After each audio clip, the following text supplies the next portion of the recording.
السلام عليكم ورحمه الله وبركاته. ازيكم يا حبايبي، عاملين ايه؟ يا رب تكونوا بخير. معانا فيديو صغير كده حلو قوي، هيفيدك نفسيا وصحيا.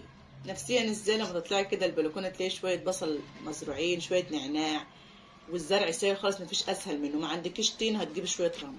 شوفوا اختكم بقى زرعت البصل وكبر ورعرع، وبقص منه، كنت راعي منه قرص بيت بقى، هعمله لكم ان شاء الله ونزله لكم بعد كده. صورته يعني وهنزله لكم، ويبقى حاجه في منتهى الجمال. تقوم الصبح كده ايه، تبص على الزرع نفسيتك بتستريح.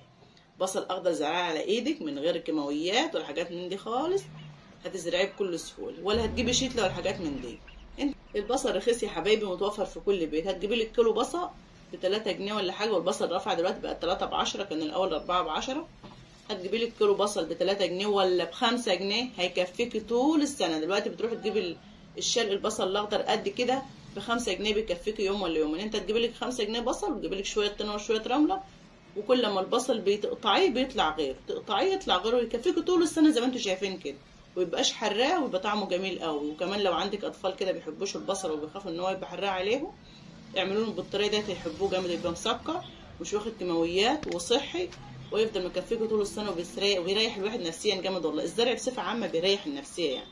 هتحطيه في اي زاويه بلكونه كده وتسيبيه، لو الدنيا شتت هيتروى لوحده، ما شتتش كل 3-4 ايام كده ما ترويه بشويه ميه. يا رب يكون الفيديو عجبكم يا حبايبي، واللي لسه ما حطليش اللايك كده يشجعني باللايك، وازرعوا البصل وادعوا لي دعوه حلوه. مع السلامه يا حبايبي.